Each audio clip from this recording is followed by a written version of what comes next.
Hello everyone, welcome to our channel study with DK. Friends, फिर हाजिर हैं देश और दुनिया की 25 नवंबर की सभी महत्वपूर्ण करंट अफेयर्स न्यूज़ लेकर, जो सभी कॉम्पिटिटिव एग्जाम के लिए मोस्ट इंपॉर्टेंट है। तो चलिए दोस्तों, शुरू करते हैं आज का करंट डोज यानी करंट अफेयर्स। आज का पहला पॉइंट है, हाल ही में अमेरिका ने किस देश से अपनी सैन्य टुकड़ी वापस लेने का फैसला किया? इसका राइट आंसर है अफगानिस्तान से अमेरिका ने अपनी सैन्य टुकड़ी वापस लेने का फैसला कर लिया। अब इसकी हम चर्चा क्यों कर रहे हैं? क्योंकि इससे पहले फरवरी माह में ही आपका अमेरिका के राष्ट्रपति डोनाल्ड ट्रंप ने ये डिसाइड कर लिया था कि अफगानिस्तान से उनकी जो सेना है जो अफगानिस्तान में तैनात है वो आपका वापस अमेरिका बुला ली जाएगी। अब ध्यान रखिए, ये क्यों न्यूज में है दोस्तों। भारत और यूएसए के बीच में एक आपका वार्ता होती है जिसे हम लोग 2+2 डायलॉग के नाम से जानते हैं, ठीक है ना। इस 2+2 डायलॉग में भारत के जो रक्षा मंत्री होते हैं, भारत के जो विदेश मंत्री होते हैं, वो आपका प्रतिभाग करते हैं। वर्तमान में भारत के जो डिफेंस मिनिस्टर हैं वो हैं आपका राजनाथ सिंह, जबकि फॉरेन मिनिस्टर यानी विदेश मंत्री हैं आपका एस जयशंकर। इन्होंने भारत की तरफ से आपका 2+2 डायलॉग में प्रतिनिधित्व किया। अब यूएसए की तरफ से भी दो व्यक्ति आए थे। एक तो थे दोस्तों माइक पोम्पियो। कौन था? Mike Pompeo. जबकि आपका दूसरे थे मिस्ट एस्पर। इस पॉइंट को आप अच्छे से याद रखिएगा, तो ये मिस एस्पर को लेकर आपका काफ़ी ज़्यादा अभी चर्चा हो रही है। अब ध्यान रखिएगा, ये जो मिस एस्पर साहब हैं, इन्होंने अभी हाल ही में एक बयान दिया है। अब वो बयान क्यों दिया है? होता क्या है कि जो मिस एस्पर हैं, इनको आपका यूएस के डिफेंस सेक्रेटरी पद से डोनाल्ड ट्रंप ने क्या कर दिया है, जाते जाते आपका हटा दिया है, ठीक है ना। अब हटाने के बाद ये आपका इनकी एक नीति का आलोचना करते हैं। वो नीति कौन सी है? होता क्या है कि जब आपका फरवरी माह में यूएसए के राष्ट्रपति डोनाल्ड ट्रंप ने ये डिसीजन लिया कि अब हमारी जो सैन्य टुकड़ी है वो अफगानिस्तान से आपका वापस अपने देश यूएसए आ जाएगी। जब ये डिसीजन लिया तो अभी आपका जो इनके डिफेंस सेक्रेटरी थे पहले, जिनको अब हटा दिया गया है, यानी एस्पर, इन एस्पर ने इसकी क्या कर दी, आलोचना कर दी। उन्होंने ये कहा कि आपका जो डोनाल्ड ट्रंप की मध्य एशियाई यानी अफगानिस्तान की जो नीति थी वापस बुलाने की, ये आपका जल्दबाजी में लिया गया क्या है, फैसला है। क्या है? जल्दबाजी में लिया गया फैसला है। तो इस वजह से अभी ये जो आपका खबर है, न्यूज़ है, वो काफ़ी चर्चाओं में है और एग्ज़ाम के पॉइंट ऑफ व्यू से भी बड़ा इम्पोर्टेंट है, चाहे आपका वो वनडे एग्ज़ाम हो चाहे वो यूपीएससी हो, ठीक है। अब पूरी की पूरी कहानी समझने की कोशिश करते हैं कि एक्चुअली में ये क्या हो रहा है, क्यों बुलाया जा रहा है। ये है दोस्तों आपका एशिया का मैप, ठीक है ना। अब ध्यान रखिएगा, ये है अपना भारत, ठीक है ना। इसी के आपका पड़ोस में है आपका पाकिस्तान, और पाकिस्तान के जस्ट ऊपर ये देखिए, ये है आपका अफगानिस्तान, जहाँ से आपका यूएसए ने फरवरी माह में ही फैसला कर लिया था कि आपका अब हमारी जो सेना होगी वो वापस आपका कहाँ जाएगी, यूएसए जाएगी, ठीक है ना। इस पॉइंट को आप अच्छे से ध्यान रखिएगा। अब होता क्या है, ये वापस जाने का फैसला क्यों लेती है दोस्तों? होता क्या है कि यूएसए और तालिबान के बीच में बहुत लंबे समय से आपका क्या है, लड़ाई है। इस पॉइंट को आप याद रखिएगा। होता क्या है, 9/11 की घटना आपको बहुत अच्छे से मालूम होगी, लेकिन दोस्तों ये जो 9/11 है वो 11 तारीख है और आपका 9वां महीना है, यानी 11 सितंबर की ये घटना है 2001 की, ठीक है ना। इसको अच्छे से ध्यान रखिएगा। होता क्या है कि ये जो 2001 की घटना है, ये अमेरिका के इतिहास में बहुत ही ज़बरदस्त घटना मानी जाती है, क्योंकि पहली बार यूएसए के आपका अंदर जाके जो अलकायदा था, अलकायदा ने वहाँ पर क्या कर दिया, आतंकवादी हमला कर दिया। अब ध्यान रखिए दोस्तों, उस अलकायदा के द्वारा जो हमला किया गया 9/11 की, इसको बहुत फेमस घटना है ये, इस पॉइंट को अच्छे से ध्यान रखिएगा। वो जो हमला किया जाता है वो यूएसए के आपका रक्षा मंत्रालय पेंटागन में और वर्ल्ड ट्रेड सेंटर पर अलकायदा के द्वारा ज़बरदस्त हमला किया जाता है, जिसमें आपका 3000 लोग क्या होते हैं, मारे जाते हैं। अब ध्यान रखिएगा, जब ये घटना होती है तो कहीं ना कहीं विश्व में जो यूएसए की साख होती है वो कमज़ोर हो जाती है, क्योंकि आतंकवाद के खिलाफ जो हम कभी यूएसए की ओर देखते थे विश्व के देश, अब भैया उसी के देश में उसके इम्पोर्टेंट दो आपका प्लेस थे, पेंटागन जहां उसका डिफेंस मिनिस्ट्री है, और साथ में आपका वर्ल्ड ट्रेड सेंटर जहां पर विश्व के बड़ी बड़ी कंपनीज के क्या थे, ऑफिस थे, जहां से आपका पूरा का पूरा यूएसए का जो व्यापार है वो रेगुलेट होता है। वहां पर अलकायदा ने क्या कर दिया, हमला कर दिया। इस हमले के बाद उस समय बुश साहब यूएसए के आपका राष्ट्रपति थे, उन्होंने आपका डिसीजन लिया कि अलकायदा को आपका जल्द से जल्द क्या करना है, खत्म करना है, और बुश प्रशासन ने आपका आतंक के विरुद्ध युद्ध यानी वॉर अगेंस्ट टेरर का क्या दिया, नारा दिया। उसके बाद क्या हुआ कि यूएसए ने अफगानिस्तान के अलकायदा के ठिकानों पर हमला करना शुरू कर दिया, ठीक है ना।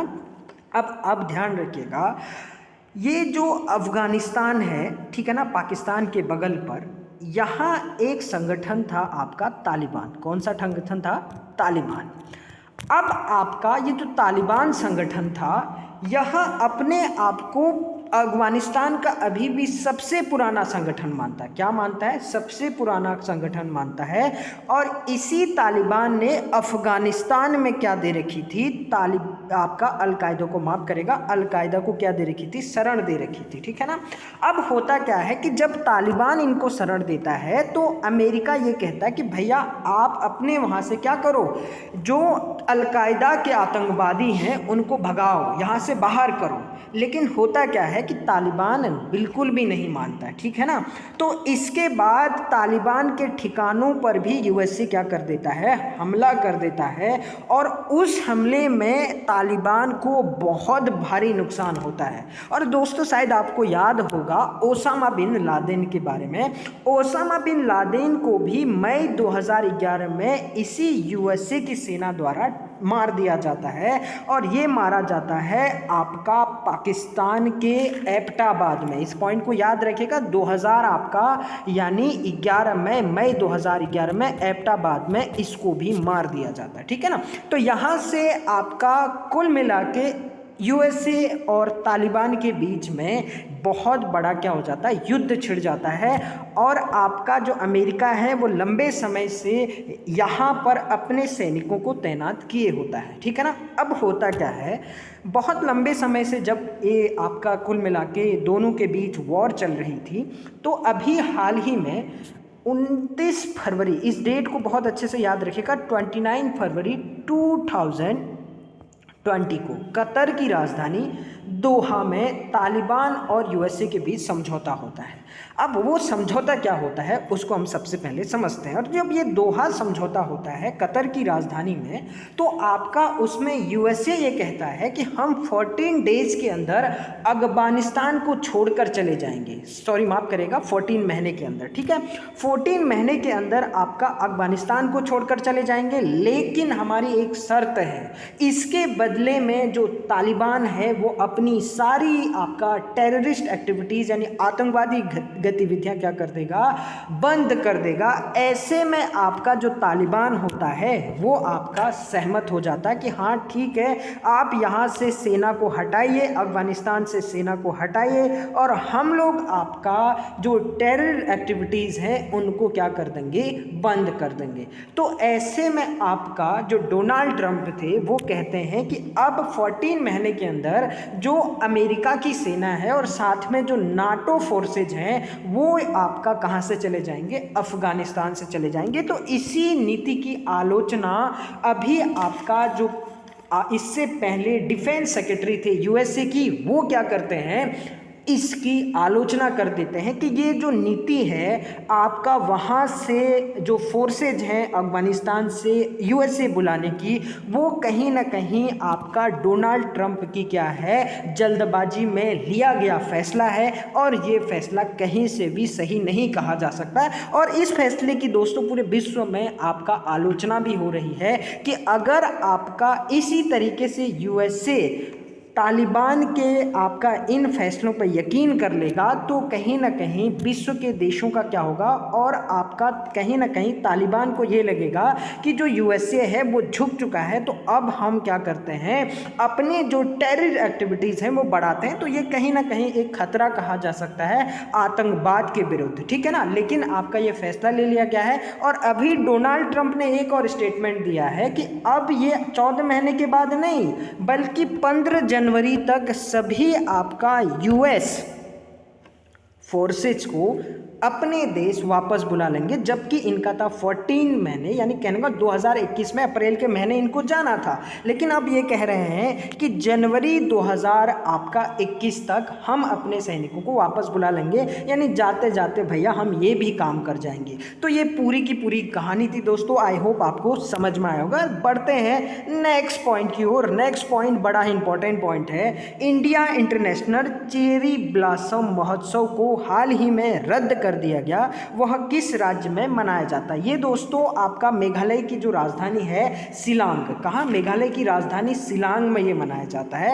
एक्चुअली में जो ये चेरी ब्लॉसम है वो एक्चुअली में एक पेड़ होता है। होता क्या है, नवंबर माह में इसके जो पेड़ के फूल होते हैं वो आपका खिलते हैं, ठीक है ना। तो यहाँ पर जो है डिफरेंट जगह से, विदेशों से भारतीय पर्यटक यहाँ पर इसी फेस्टिवल को मनाने आते हैं, क्योंकि यहाँ पर बहुत ज़्यादा इस समय खूबसूरत हुआ रहता है, क्योंकि आपका चेरी ब्लॉसम के फूल जो है खिले होते हैं। तो इस पॉइंट को आपको क्या करना है, बहुत अच्छे से ध्यान रखना है। और ध्यान रखिएगा दोस्तों, ये जो चेरी ब्लॉसम के फूल होते हैं वो आपका गुलाबी सफ़ेद होते हैं, ठीक है ना। और नवंबर में सर्दी के मौसम में ये शिलांग में बहुतायत मात्रा में आपका खिलते हैं। ध्यान रखिएगा, जो मेघालय की राजधानी है शिलांग, और जो शिलांग है, ठीक है ना, ये जो शिलांग है वो आपका भारत की 100वीं स्मार्ट सिटी है। अगर बात करें भारत की पहली स्मार्ट सिटी की, तो भारत की जो पहली स्मार्ट सिटी थी वो थी आपका भुवनेश्वर, उड़ीसा की राजधानी। इस पॉइंट को आप अच्छे से याद रखिएगा। आप ध्यान रखिएगा,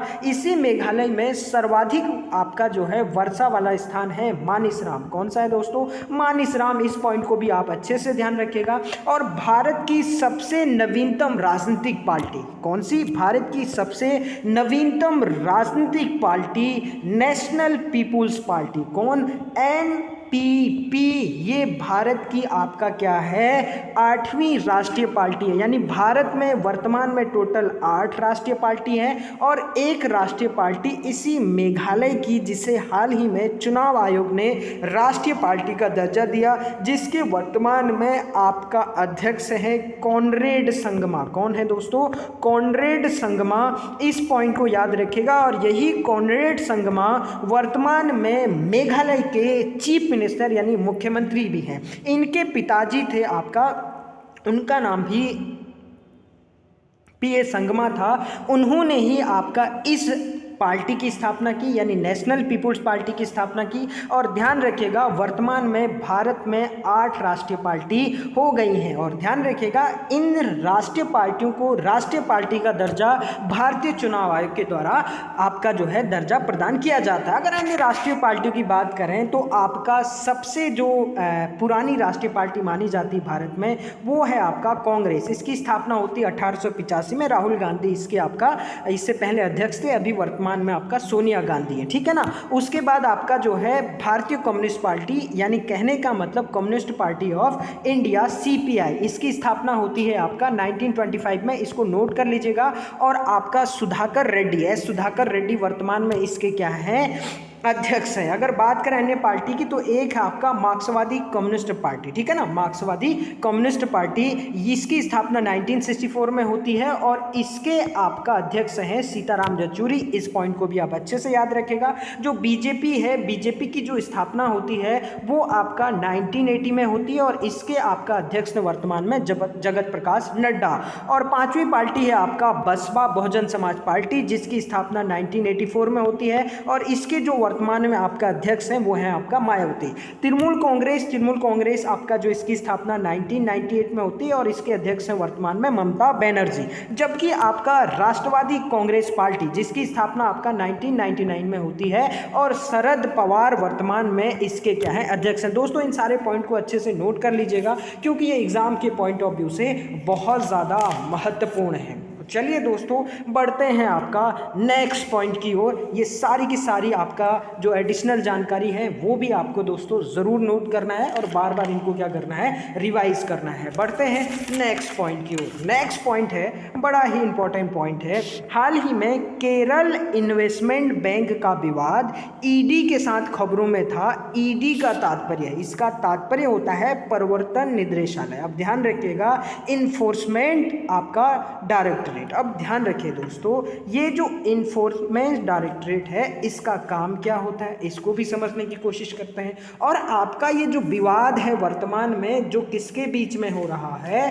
केरल सरकार और ईडी के बीच में जो संघर्ष चल रहा है, इसको भी आपका पूरा का पूरा समझने की कोशिश करते हैं। सबसे पहले तो ध्यान रखिएगा, होता क्या है, आपका जो केरल सरकार होती है ये आपका मसाला बॉन्ड से, किससे, आपका मसाला बॉन्ड से बहुत ज़्यादा क्या कर लेती है, कमाई कर लेती है, लगभग आपका 2100 करोड़। अभी समझेंगे ये मसाला बॉन्ड है क्या चीज़। अब आपका होता क्या है, जब अभी हाल ही में ईडी के द्वारा इसकी जांच की जाती है। अब सबसे पहले तो समझ लेते हैं कि ईडी क्या करती है। दोस्तों आपका किसी के पास अगर गलत तरीके से आपका पैसा आता है, ठीक है ना, तो आपका उसकी जांच करने का काम कौन करता है, यही आपका प्रवर्तन निदेशालय यानी इन्फोर्समेंट डायरेक्टरेट करता है। ठीक है, इस पॉइंट को आप याद रखिएगा। अब केरल में क्या गड़बड़ हो रखी है, इस बात को समझते हैं।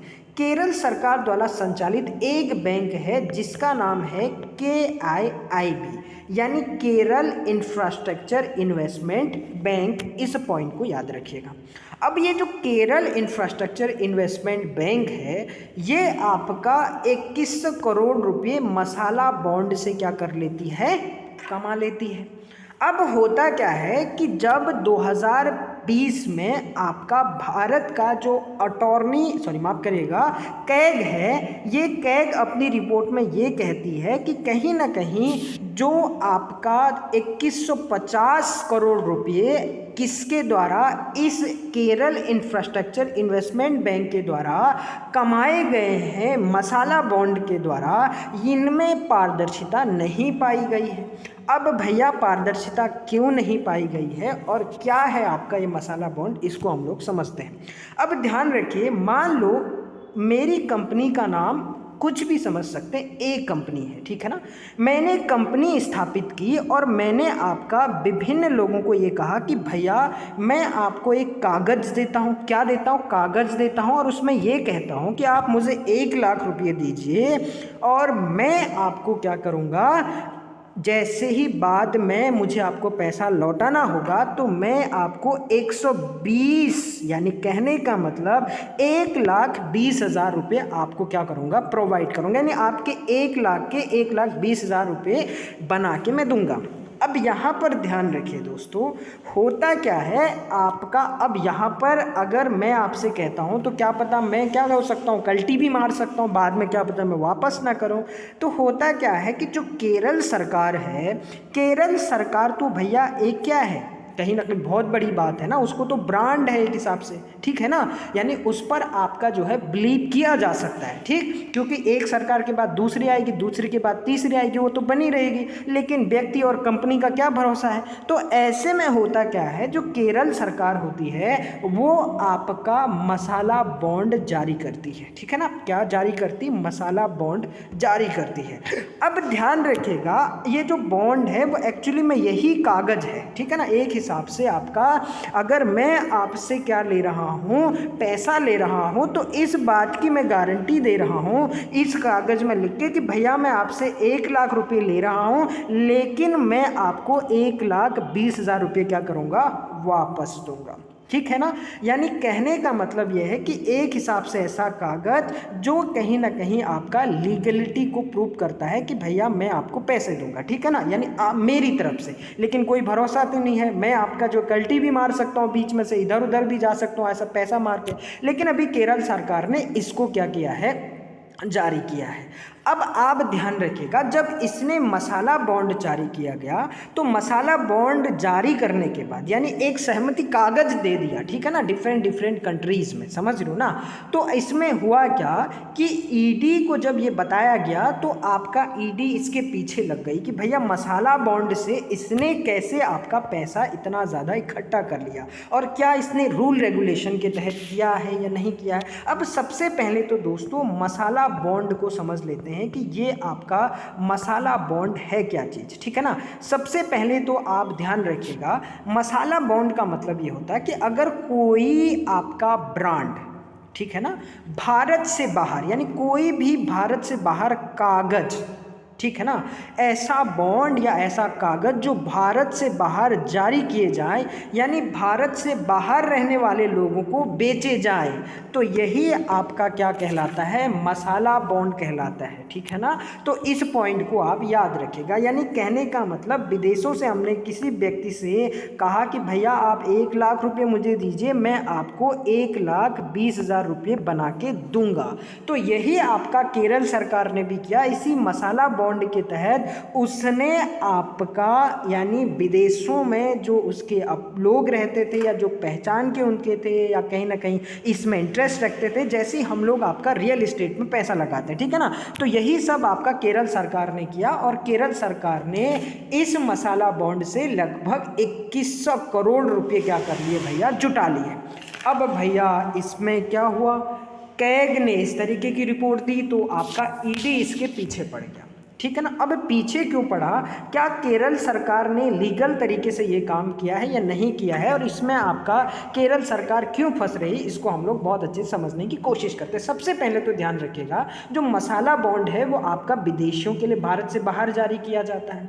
दूसरी चीज़ ध्यान रखिएगा कि मसाला बॉन्ड को आपका जो जारी करेगा और कौन निर्धारित करेगा कि आपका कौन मसाला बॉन्ड जारी कर सकता है, इसका निर्धारण रिजर्व बैंक ऑफ इंडिया के द्वारा किया जाता है। यानी रिजर्व बैंक ऑफ इंडिया आपका यानी जब तक ये निर्धारित नहीं करेगी या कोई ऐसी कंपनी जिसका इंटरनेशनल जो इमेज है वो बहुत अच्छी है, वो एक इंटरनेशनल ब्रांड है, वो भी जारी कर सकता है, लेकिन आपका यहाँ पर आरबीआई उसको निर्धारित करेगी कि वो ब्रांड है या नहीं है। दूसरी बात याद रखिएगा कि यहाँ पर जो इन्वेस्टमेंट होगा वो रुपयों में होता है, डॉलर में नहीं होता। इस पॉइंट को भी आप अच्छे से ध्यान रखिएगा, यहाँ पर आपका डॉलर में नहीं होता बल्कि रुपयों में होता है, जबकि स्टॉक मार्केट में आप डॉलर में भी कर सकते हो।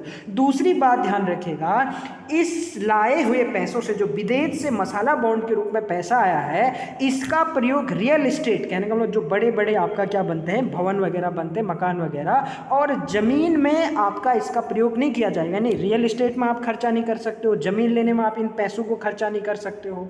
तो आपका ये जो KIIB है, केरल इंफ्रास्ट्रक्चर इन्वेस्टमेंट बैंक, इससे आपका एक गड़बड़ हो गई कि पहला तो आपका इसने जो पैसा विदेशों से इकट्ठा किया था, ये पैसा इसने रियल एस्टेट में खर्च कर दिया। पहली गड़बड़ी तो ये हो गई। और दूसरा आपका RBI के अनुमति के बिना मसाला बॉन्ड क्या कर दिए, जारी कर दिए। और ध्यान रखिएगा, ये बड़ी इंटरेस्टिंग आपका जो है बात है पॉलिटिक्स से रिलेटेड। दोस्तों आपका भारतीय संविधान का आर्टिकल है 293 का फर्स्ट। इस 293 के क्लॉज फर्स्ट के तहत साफ साफ लिखा गया है कि कोई भी राज्य केंद्र सरकार की अनुमति के बिना विदेशों से पैसा नहीं ले सकता है। जैसे हम बहुत बार आपका देखते हैं कि महाराष्ट्र के लिए आपका सड़क बनाने के लिए विश्व बैंक ने इतने पैसे जारी किए, आपका एशियन डेवलप बैंक ने इतने पैसे जारी किए। तो दोस्तों केंद्र सरकार से ही अनुमति लेकर आपका राज्य सरकार विदेशों से पैसा ले सकती है। ये साफ साफ आर्टिकल 293 का फर्स्ट आपका क्लॉज फर्स्ट जो है वो साफ साफ कह रहा है कि आपका अगर कोई राज्य पैसा लेना चाहता है विदेशों से तो उसे केंद्र सरकार से अनुमति लेनी होगी। अब ध्यान रखिए, केरल राज्य ने रियल एस्टेट में आपका इसका यूज़ नहीं करना होता, रियल एस्टेट में भी कर दिया, ठीक है ना। दूसरी चीज़ RBI के अनुमति के बिना आपका मसाला बॉन्ड जारी कर दिया, और तीसरा केंद्र सरकार से भी अनुमति नहीं ली। तो इस वजह से आपका ईडी क्या कर रही है, इसकी जांच कर रही है। तो ये था दोस्तों अभी आपका केरल और ईडी के बीच में पूरा का पूरा विवाद। अगर आपका ईडी की बात करें, इन्फॉर्मेशन डायरेक्टरेट की बात करें, या आपका प्रवर्तन निदेशालय की बात करें, 1 मई 1956 को इसकी स्थापना होती है। इसका मुख्यालय न्यू दिल्ली में, डायरेक्टर संजय कुमार मिश्रा। इसको ध्यान रखिएगा दोस्तों, बहुत आपका महत्वपूर्ण क्वेश्चन था। तो ये था पूरा का पूरा मामला जो अभी आपका केरल और ईडी के बीच में चल रहा है। आई होप दोस्तों ये पूरी की पूरी बातें आपको अच्छे से समझ आई होंगी। बढ़ते हैं नेक्स्ट पॉइंट की ओर। नेक्स्ट पॉइंट है दोस्तों, किस राज्य में पहली ई लोक अदालत, अब ध्यान रखिएगा, किस राज्य में पहली ई लोक अदालत का आयोजन किया गया था? इसका राइट आंसर है बिलासपुर छत्तीसगढ़ में। अब ध्यान रखिए दोस्तों, ये जो लोक अदालत है वो भारत में आपका जून 2020 से अक्टूबर 2020 के बीच में जो आपका इसने कार्य किए उसकी अभी आपका एक रिपोर्ट आई है, ठीक है ना। तो इसीलिए आपका ये काफ़ी चर्चाओं में। अब ध्यान रखिएगा, इस रिपोर्ट के अनुसार जो अभी आई है उसके अनुसार 4.83 लाख केसों की आपका जून 2020 से अक्टूबर 2020 तक सुनवाई हो चुकी है। और इस पॉइंट को भी ध्यान रखिएगा कि 15 राज्यों में अभी आपका भारत में 27 ई लोक अदालत स्थापित हो चुकी हैं, जिसमें आपका ऑनलाइन क्या दिया जाता है, डिसीजन लिया जाता है। और ध्यान रखिएगा, जो आपका लोक अदालत है उसके डिसीजन को आप कहीं भी चुनौती नहीं दे सकते हैं। ध्यान रखिए दोस्तों, लोक अदालत की जो संकल्पना आपका जो है प्रस्तुत होती है वो भारत का एक बहुत ही महत्वपूर्ण संविधान संशोधन है, 42वां कॉन्स्टिट्यूशनल अमेंडमेंट एक्ट, यानी 42वां संविधान संशोधन अधिनियम। इस पॉइंट को अच्छे से याद रखिएगा। इसका 39A है, जिसके तहत राज्य ऐसी व्यवस्था करेगा जिससे सभी नागरिकों को निःशुल्क और आपका समान न्याय प्राप्त हो सके, इसकी बात करता है। तो इसी के तहत आपका इसकी स्थापना की जाती है और आपका आर्टिकल 39 में एक नया आर्टिकल जोड़ा जाता है। इस पॉइंट को याद रखिएगा।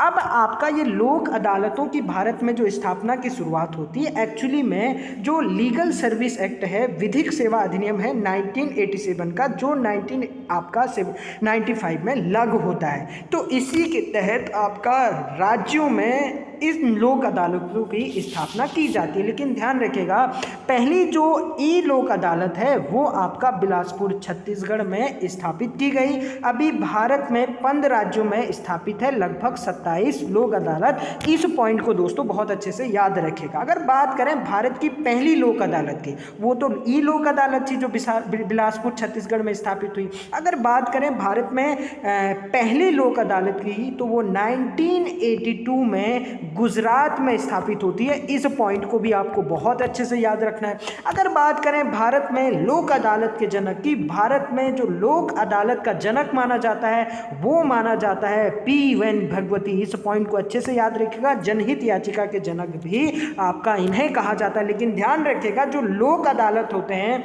वो केवल आपका सिविल यानी दीवानी मामले की सुनवाई कर सकते हैं। और ध्यान रखिएगा, सिविल का मतलब होता है जो ज़मीन से, विवाह से और तलाक से संबंधित मामले होते हैं, उन्हीं को आपका लोक अदालत क्या करेगा, सुनेगा। और लगभग 1 करोड़ तक के मामले, ठीक है ना, 1 करोड़ रुपए तक के मामले ही आपका लोक अदालत सुन सकता है। तो ये सारी की सारी बातें थी दोस्तों लोक अदालत के बारे में। बढ़ते हैं हम लोग नेक्स्ट पॉइंट की ओर। नेक्स्ट पॉइंट है, हाल ही में तरुण गोगोई का निधन हो गया है, ठीक है ना। किसका निधन? तरुण गोगोई का निधन हो गया है। ये किस राज्य के मुख्यमंत्री थी दोस्तों? ये थे आपका असम राज्य के, और इनका भी हाल ही में निधन हो चुका। अब ये कौन थे जानते हैं। सबसे पहले तो ध्यान रखिएगा, ये असम के सबसे लंबे समय तक मुख्यमंत्री रहने वाले व्यक्ति हैं। और ध्यान रखिएगा 2001 से 2016 तक ये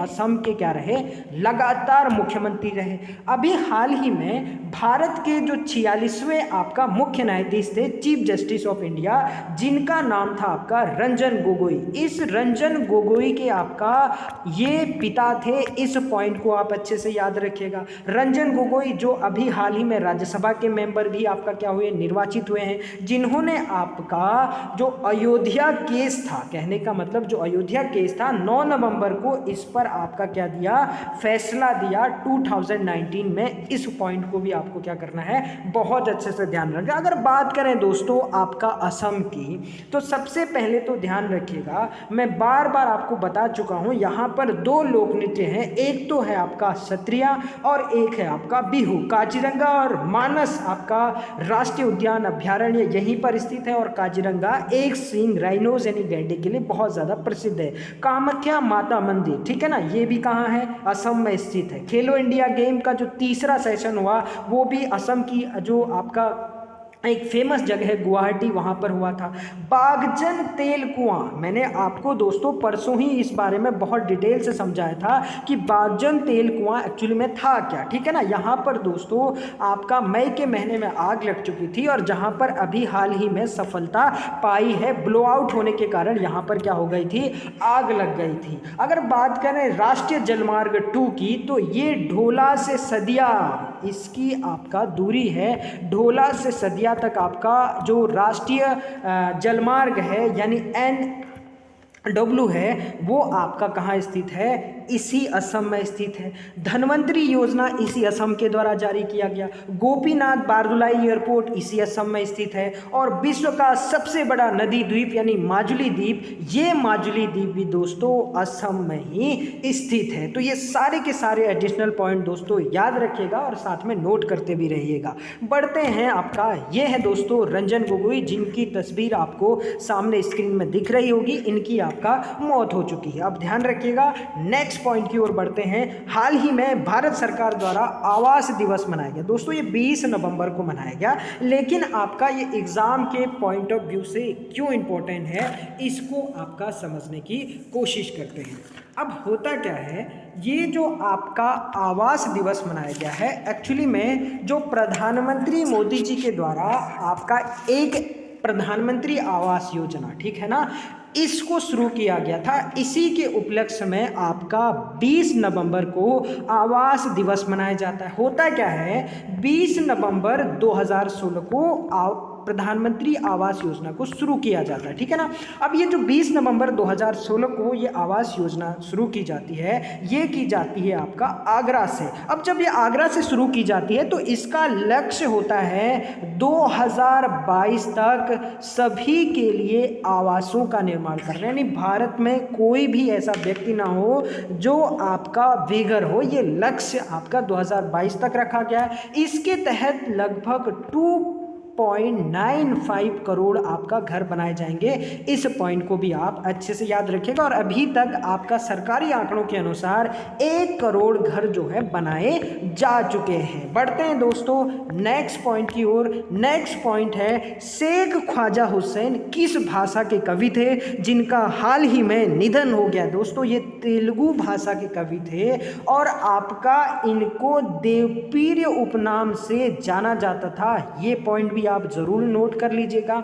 इनको 2017 में साहित्य अकादमी पुरस्कार मिला था। इनकी एक पुस्तक थी गली रंगू। कौन सी पुस्तक थी? गली रंगू। इसी गली रंगू के लिए शेख ख्वाजा हुसैन साहब को आपका साहित्य अकादमी पुरस्कार दिया गया। अब ध्यान रखिए दोस्तों, ये तेलुगु भाषा के कवि थे।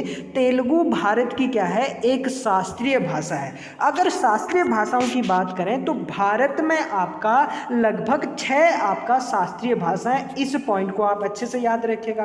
पहला तो आपका है तमिल। तमिल सबसे पुरानी मानी जाती है। दूसरा आपका तेलुगु, इसको भी जरूर नोट कर लीजिएगा। तीसरा आपका उड़िया, जिसे सबसे नवीनतम आपका भारत की सांस्कृतिक भाषा मानी जाती है, शास्त्रीय भाषा मानी जाती है। संस्कृत भी दोस्तों आपका भारत की क्या है? शास्त्रीय भाषा है। और एक है कन्नड़ और एक है आपका मलयालम, ठीक है ना। तो इन सारे आपका शास्त्रीय भाषाओं को ज़रूर नोट कर लीजिएगा और इनको ज़रूर आपका याद भी कर लीजिएगा, क्योंकि बहुत बार पूछे गए कि भारत में कितनी शास्त्रीय भाषा हैं, सबसे पुरानी शास्त्रीय भाषा कौन है, सबसे नवीन शास्त्रीय भाषा कौन है। तो ये आपको तस्वीर दिख रही होगी, ये है आपका ख्वाजा हुसैन, जिनकी हाल ही में क्या हो चुकी है, मौत हो चुकी है। देवी प्रिय नाम से आपका इनको क्या किया जाता था, बुलाया जाता था। बढ़ते हैं दोस्तों नेक्स्ट पॉइंट की ओर। नेक्स्ट पॉइंट बड़ा इंपॉर्टेंट है, ये ज़रूर एग्जाम में आपसे पूछा जाएगा। हाल ही में चक्रवात निवार चर्चा में रहा,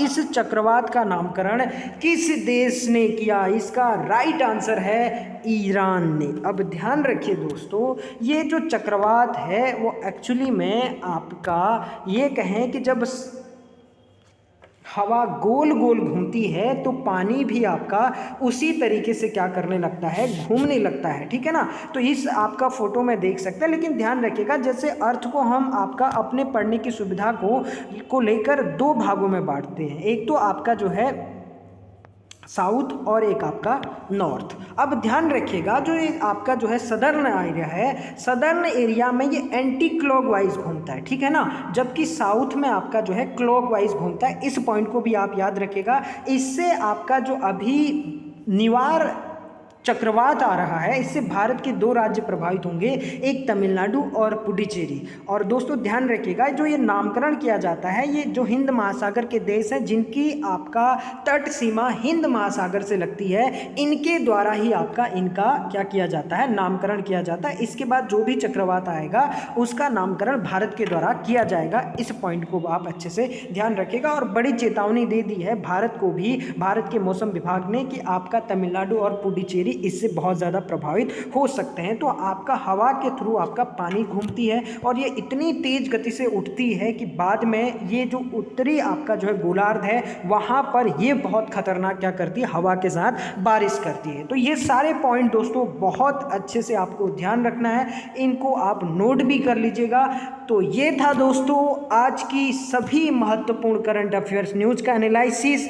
फिर मिलते हैं नए करंट अफेयर्स न्यूज़ लेकर, ताज़ा तरीन न्यूज़ लेकर, जो आपके एग्ज़ाम के पॉइंट ऑफ व्यू से बहुत महत्वपूर्ण होंगी। तो चलिए दोस्तों मिलते हैं, तब तक आप पढ़ते रहिए। Thank you very much. God bless you all.